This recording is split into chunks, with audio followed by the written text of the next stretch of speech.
Welcome to the Sex, God, and Chaos podcast, a conversation built to help you address the mess, connect the dots, and defeat addiction. Doing your work matters because if nothing changes, then nothing changes. Life is tough and we're here to help. I'm your host, Ben Derrick, and as always, I'll be joined by Roane Hunter. Let's jump right in. I can tell both of you, this is the way to pass an afternoon, man. Like, I'm sad about how things are going to go tomorrow during my workday. It is fun. We could just do this all day long because we're just having great conversations about the real stuff in life. Yep. Yeah. One of the most satisfying parts about it too is that it just, personally for me, it feels very redemptive in that, okay, maybe this is part of the reason why I was so thick-skulled about this and had to learn this the hard way so that eventually I could be articulate about it and maybe help someone else. I mean, it feels a little bit like a silver lining sort of thinking, but it doesn't feel that way with us as the three of us are talking. Like, it feels like the tough stuff has mattered in a new way, and that feels good. Oh, yeah. I think it's like when the tough stuff becomes the good stuff, that's when life gets good. I have people ask me often, like, how do you sit and listen to people's problems all day? And I'm like, man, that is life-giving because we're talking about the bone and marrow of life. The thing that is life-sucking for me is having to go to some dinner party with people I hardly know, and I want to stick an ice pick right in my ear hole. That is life-sucking.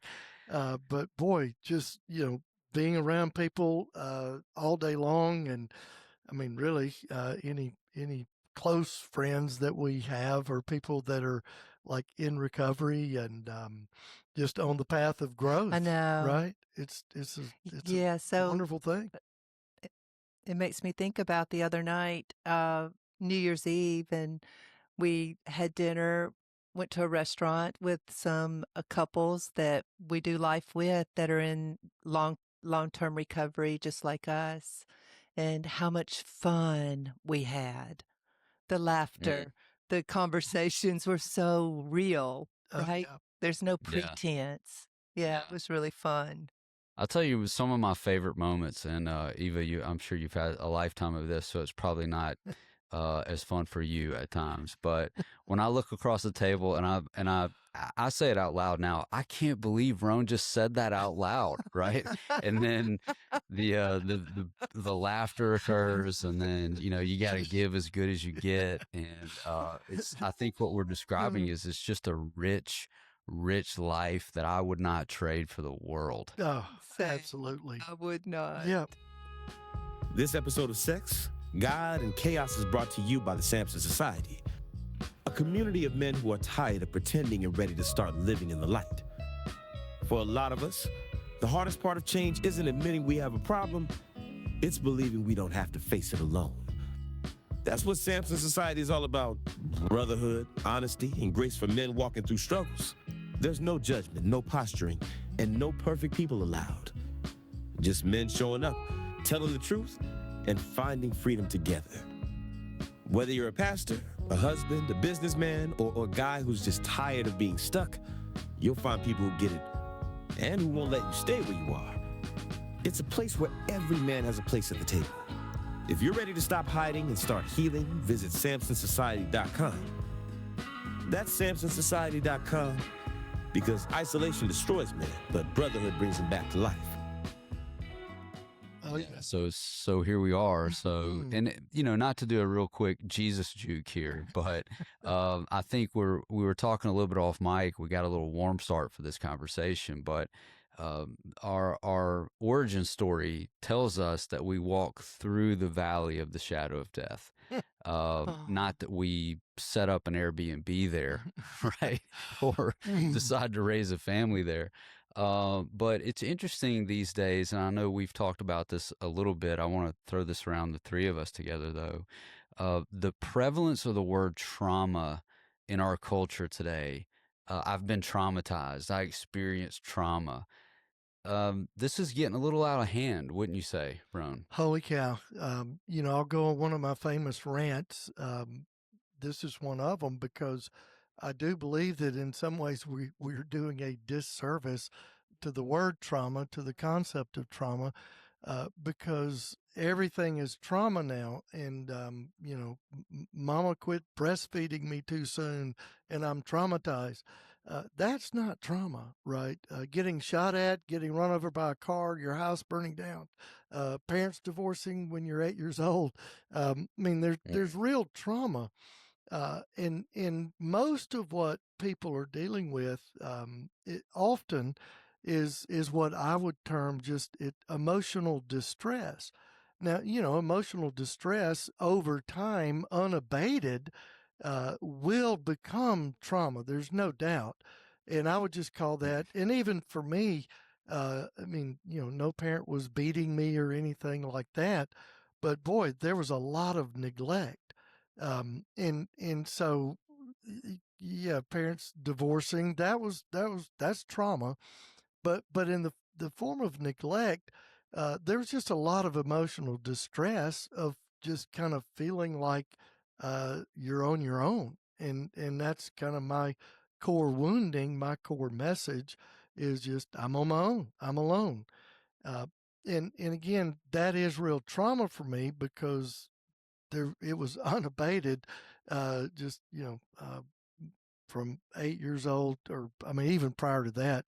I always say the divorce doesn't happen just on the date that it says on the paper. The divorce happened, for years, going way back. And so there's like just this, core wound, core message for me that's just, I'm on my own, I'm alone, because parents were way too preoccupied with their own emotional turmoil and emotional distress. And so, like, I do think it's important to distinguish, um, eh, but we throw these terms around, like you've got trauma. And so now, you've got PTSD, and certainly betrayal trauma mirrors PTSD. There's no doubt. However, even with PTSD, it's not a lifetime sentence. uh, no matter what level of trauma you've experienced, and I've sat with people that have experienced real trauma, uh, and I've seen those people work through it, and I've seen, tremendous healing. Now, that doesn't mean that, it's now, it's all gone. I have no memories of it, and the memories don't come up, and I don't think about it. That's not the way it works, but it doesn't take you out. You're not having nightmares, night sweats. You don't hear the car backfire and dive under the table. And, you know, those things we kind of know about, but it's also that also plays out in our arena of sexual brokenness, where there's been betrayal and then the partner. And so, what do you do with the real trauma of betrayal, and then not getting stuck there? And I'm so glad Eva's on this episode with us, because she's going to help partners get unstuck and move through it. I love what you started out with, Ben. I'm walking through the valley of the shadow of death. I'm not camping out there. I don't want to camp out there, because it's so easy to just get stuck and stay in victim mode with these labels that we give. We hand out like, gum in therapy world. Do you find this to be true, Eva, as you hear Roane describe this? Like it mirrors your life experience and your experience as a professional? Yes, it does. It does. I do see women partners who really do get stuck in the trauma, their betrayal trauma. They get stuck there. It really begins to define them, just in the way they think. Um, the fears really take over. A lot of anxiety. Mm. I think the ones who we all, and I think I've fell into that category too for a long time, just not really having the help that I needed. There's just so much more available today, gratefully, there is. But I did get stuck there for a while, and really my fear is what really dominated me. And I lived in anxiety for so long. When we moved home to Mississippi, um, I call it home, sort of home. It's where we grew up anyway. We live in another area of Mississippi than where we grew up. But, it was so important to really understand how I got to where I had gotten to, and coming back home to Mississippi, it made perfect sense in a lot of ways, of how it all played out in my life and how I handled the things. If I could go back to that 28-year-old woman, today I'm 63, if I could go back to that 28-year-old woman, I would say to her, this is grief. What you are experiencing is grief. And I want to walk beside you and help you figure out what is it you need to do for you in order to regulate your anxiety because of what it's doing to your body, right? Your cortisol levels are out the roof. I didn't know any of that at the time. What it was doing to me. I knew I had I carry my anxiety in my gut. So, and that's genetic for me too. It's exactly what my parents did as well. So I had a lot of stomach issues. Um, and up under anxiety is fear.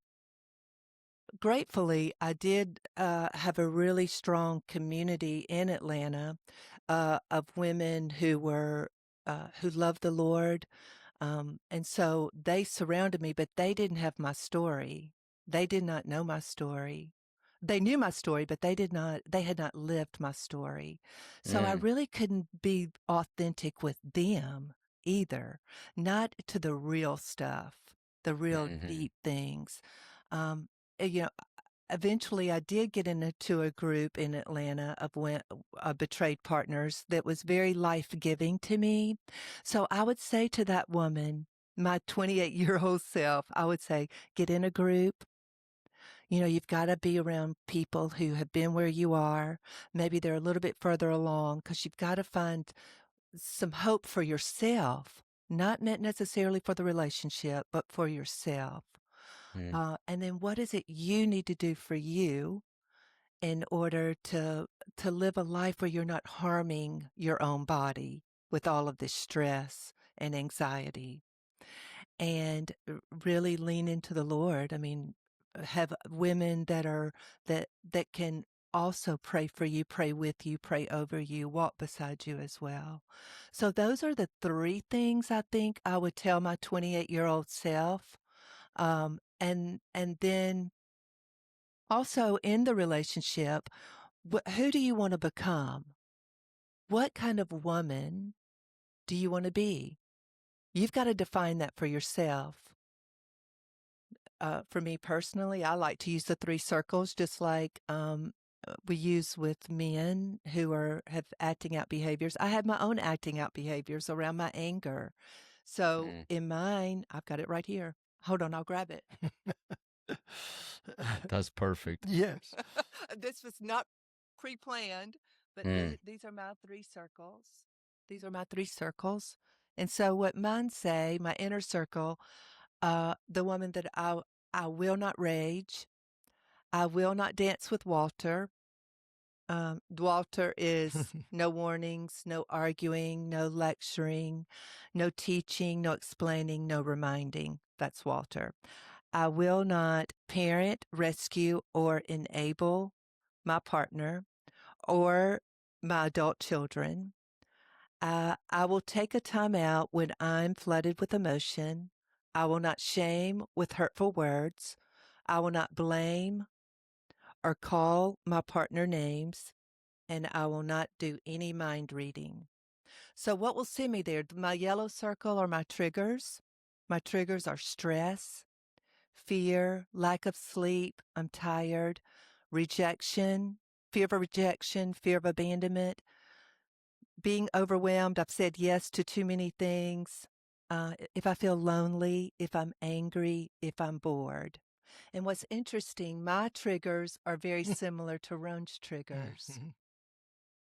So my Oh, my self-care, which is the green circle, this is my self-care. Uh, I will have solitude. I used to not be able to have any solitude. I was so anxious. Needed connection constantly. I'll talk to at least one friend a day. I will travel. I'll do Fanos. I take supplements. I sleep at least 8 hours per night, 7 to 8 hours per night. I will use FTD, which is feelings, thinking, desire, to communicate. This is how I feel. This is the story in my head. This is my desire. Um, I, I will play tennis. I will do Pilates. I will be in a group community for the rest of my life. I will have a daily contact with God. I will be in Bible study. I'll have annual doctor's visits. I will eat healthy. I notice beauty, walk in nature, and I will be sexual. I'll be a sexual human being, with healthy sexuality. So that's all my self-care. Now, if I could have known all that in the beginning, that would have been awesome.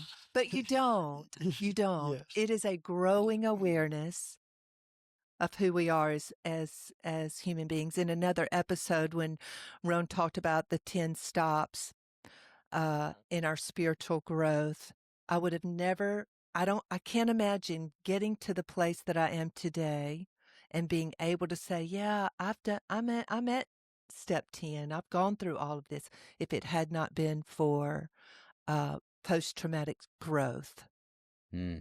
Yeah, right. I had to go through a very stressful, awful situation. Yeah. But where I reached to was growth. A lot of growth. And I think, part of what people are longing for, or, let me rephrase that, because I almost went to that like teacher pastor thing. What I'm longing for when I'm in distress is, and this has been hijacked as well, but I'm longing to be seen.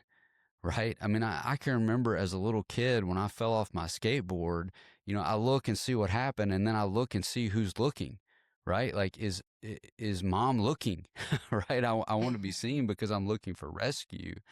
And even when you're talking about being in a group that knew your story, but they hadn't lived your story, Right. I have just recently gone through this. I'll be out in public, and people will be like, "Hot damn, man, you made it.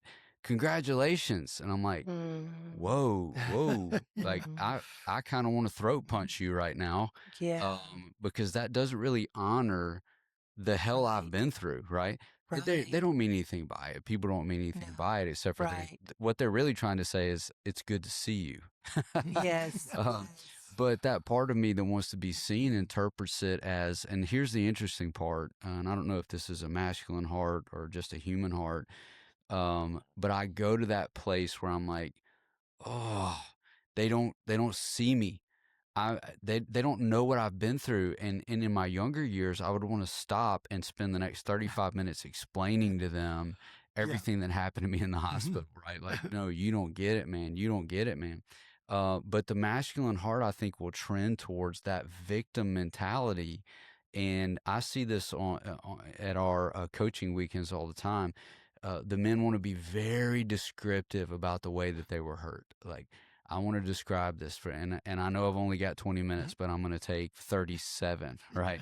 And it's because we haven't been seen. So I think the gift that we give to each other, and the way you beautifully told your story, that part of your story, Eva, is that you got to a place where you were seen, and then once you were seen, then you could transition out of that place of post-traumatic stress and into that place of post-traumatic growth. But it took community. It took something external to get you there, right? Exactly. Yes. And safe people, because in those settings, they are safe people. if they have good guidelines within the group, right? Right. And I'm And talking calling about a back to, recovery group. yeah, exactly. Yeah. Calling back to a couple of episodes ago, we're talking about 2% of the Christian, Yeah, 2% Mm. of the Christian population is what you're saying you've got to find. I mean, that's like trying to that's find a needle right. in a It's true. haystack, You're right? so right. Yep, it is. It's so right. And I've tried to do small groups within our church, and they're wonderful, beautiful women, but they're just not ready to they're not ready to take the mask Mm-mm. off, or Mm, the majority are not. Well, They're just not mm, and ready. it's not just And our I church. can't, It's every church. no, in any church. Yeah. yeah. No, and I don't mean it like that. I mean, just, it happened in Atlanta too Yeah. when we were there. Yeah.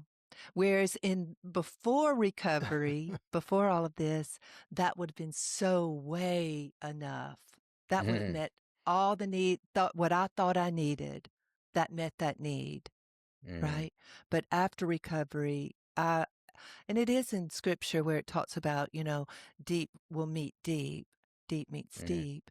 And I don't have the time or the energy to be in a setting if people aren't going to be transparent.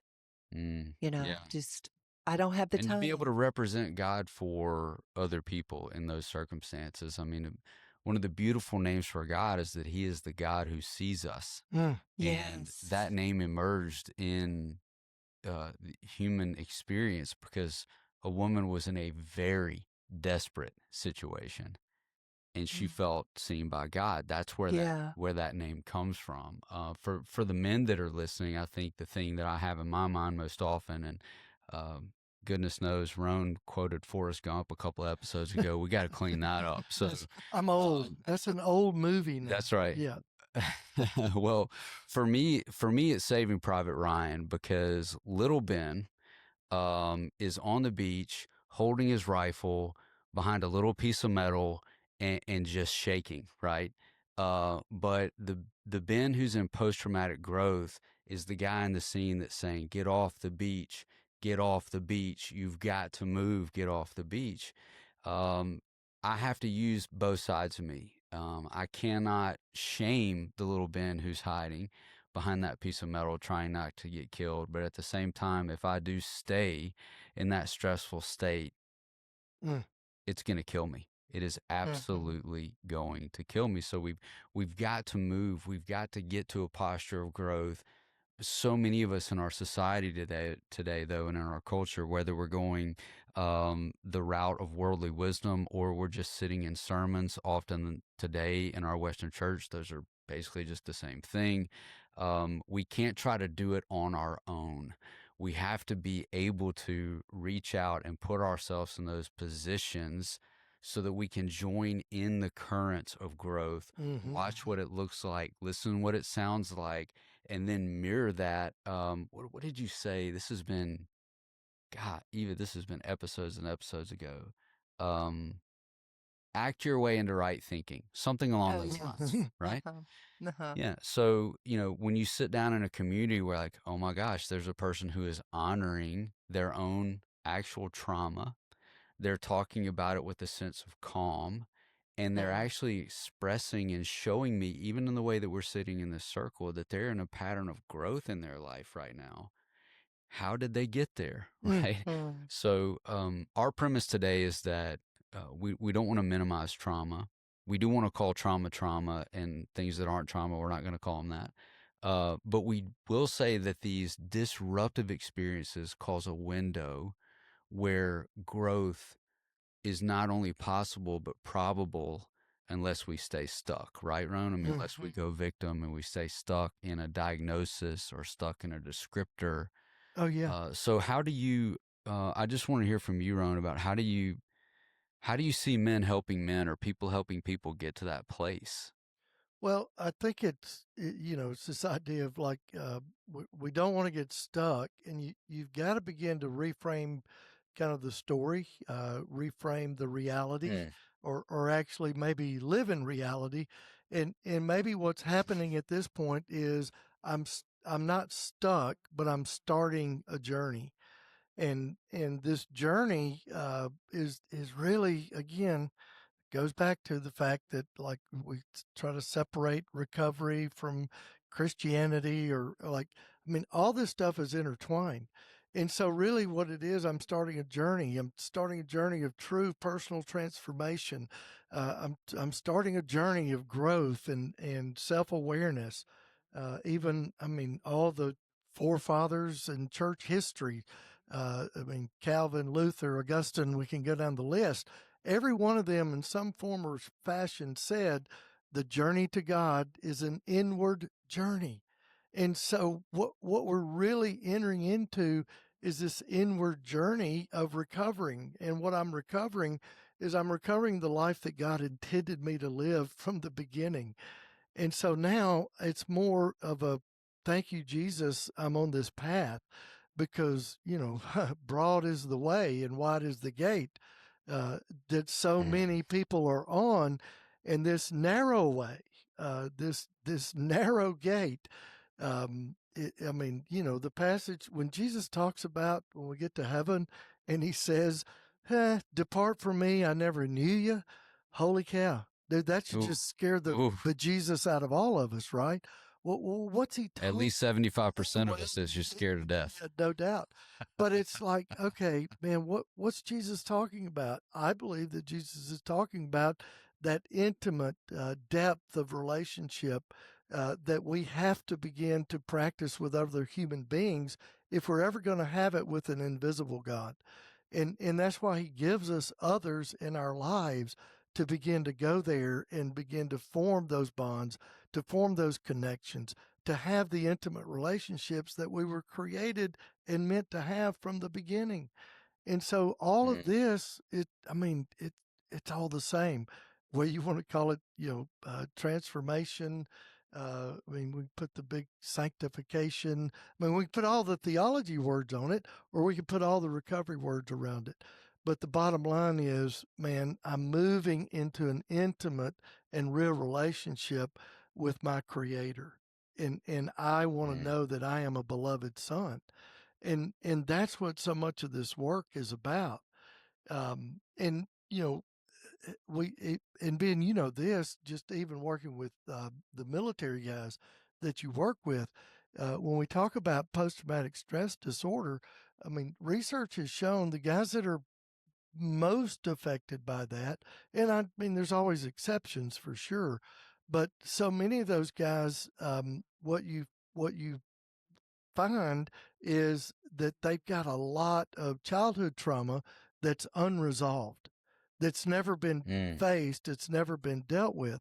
And then they get into these situations of real trauma, somebody shooting at you and watching your buddies get blown up. That's real trauma.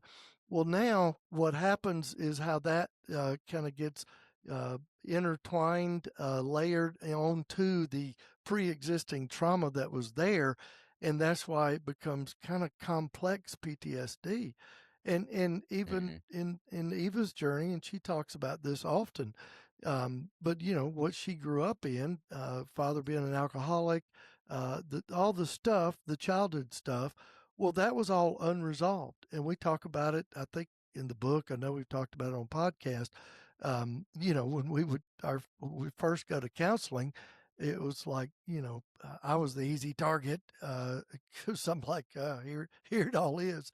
And then, the counselor shines the light over there on Eva, like, what about your dad being an alcoholic? And I mean, it was her standard response, I'm fine. I've dealt with that. It doesn't affect me. We're here because of him. Fix him. But that's the common, we see that today. And so often, it's that unresolved trauma that makes the healing process, the post traumatic or post traumatic growth process, much harder, because we've got to go back and look at that unresolved trauma all the way back to childhood. I mean, you got to go back to the beginning if you want to move forward in where you are today. And so often, Well, it's also, Roan, it's also unprocessed yes, trauma. yeah, Yes, unresolved, yes, but it takes a lot to process it. That's right. I think that's one of the reasons why EMDR is really good in the fact that it does allow your brain to get to a relaxed state to bring up some of those memories that have just kind of gotten frozen.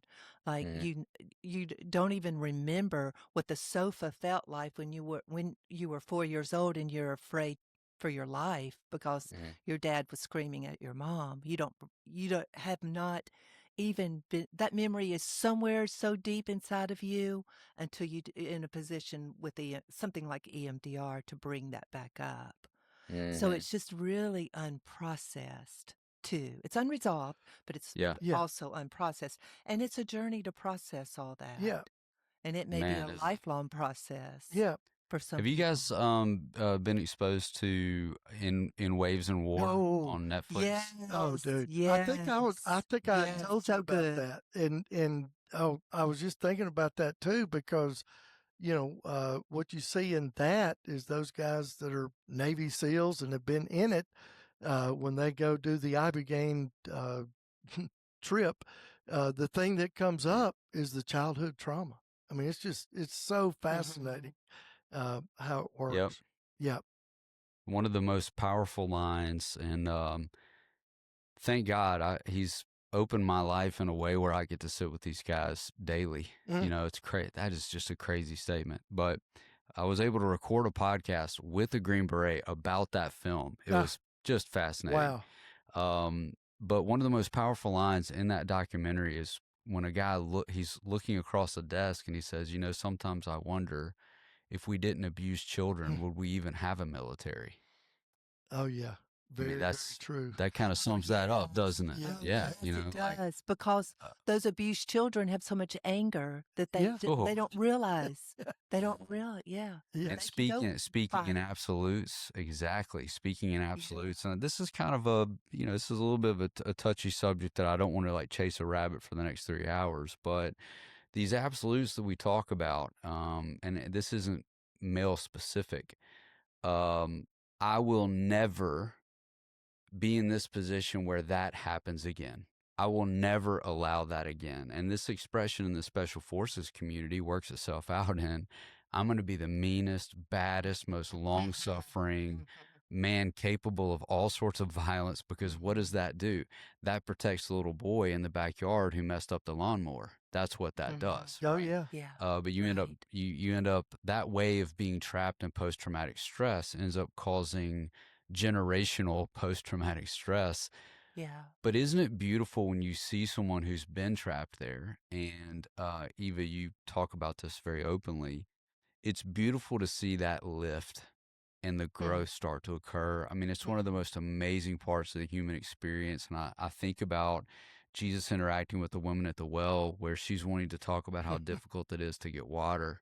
And Jesus says, yeah, I know. Mm. There's a backstory there. Oh, yeah. In fact, I really confused my 12 close friends in taking this route to get here just to have this conversation with you, because if you're not careful, you're going to live the rest of your life thinking about how hard it is to get water at this time of the day. And that's not the whole story, right? Let's talk about what's back there. And I really feel like he was very caring in that conversation.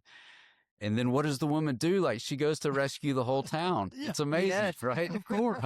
Yes. She does what the bozo disciples weren't even thinking about. That's right. So, She's got the just the to living encourage, being aware of time here, just to encourage our listeners as we wrap this episode, post-traumatic growth is possible and beautiful, right? You both would say the that. the best of life. Absolutely. Definitely. So what is it's that? worth it. I guess my leading question is, what does that look like? What does post-traumatic growth look like? How do I know if I'm in it, or what do I know to be looking for? Well, Well, I think for me, go ahead. Rob.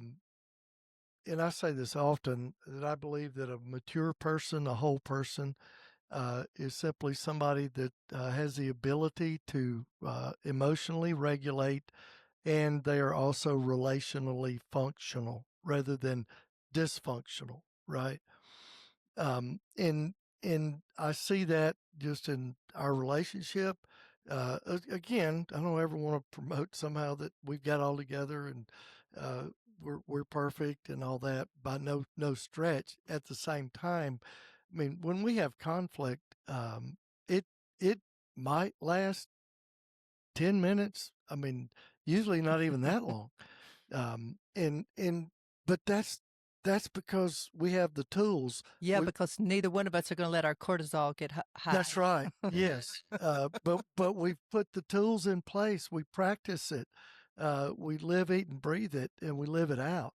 And so it's like all these things that we talk about. It's all a skill set. Now I do believe there's a God component, and certainly, especially when we're working with trauma, there.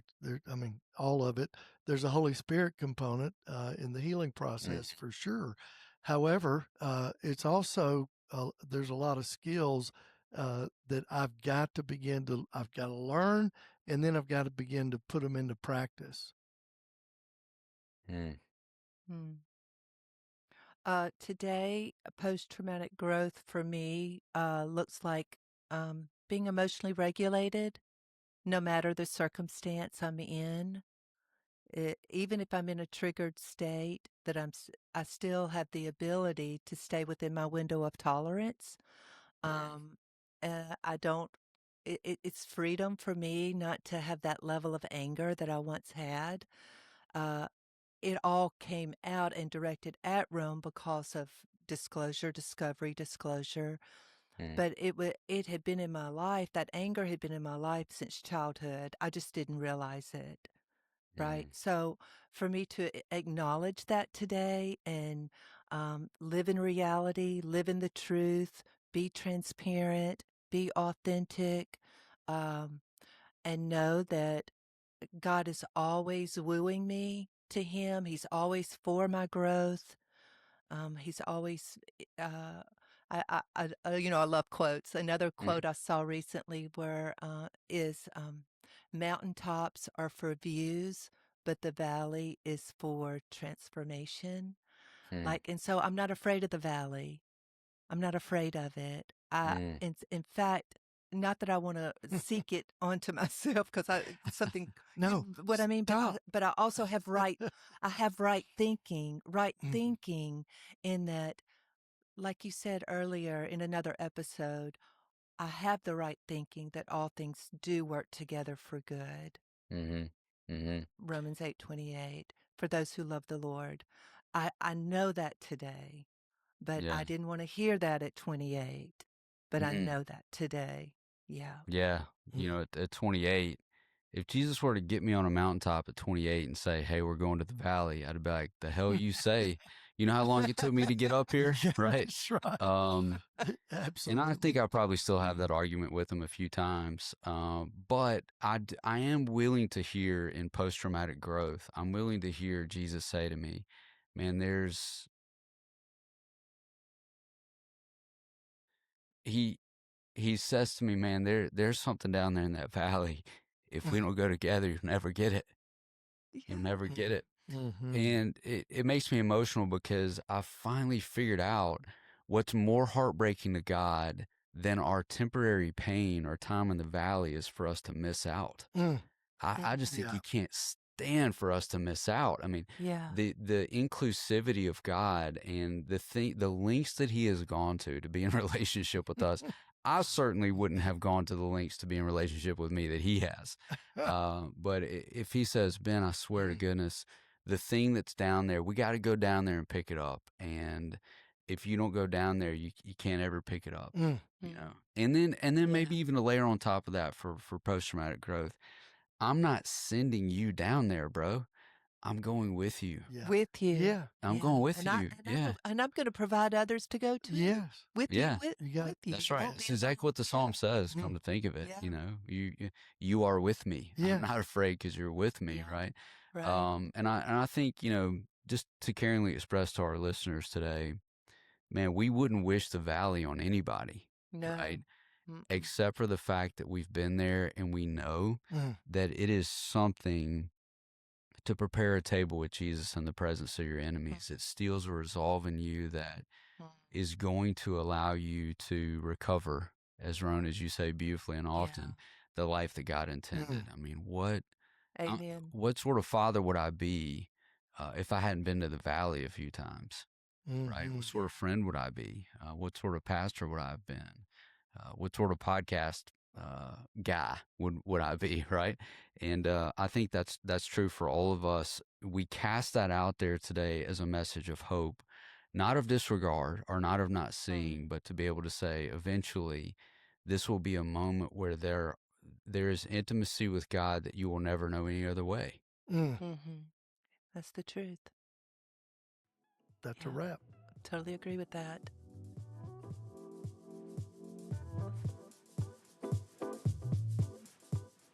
To learn more about what you've heard today and to engage with the Sex, God, and Chaos team, visit sexgodchaos.com.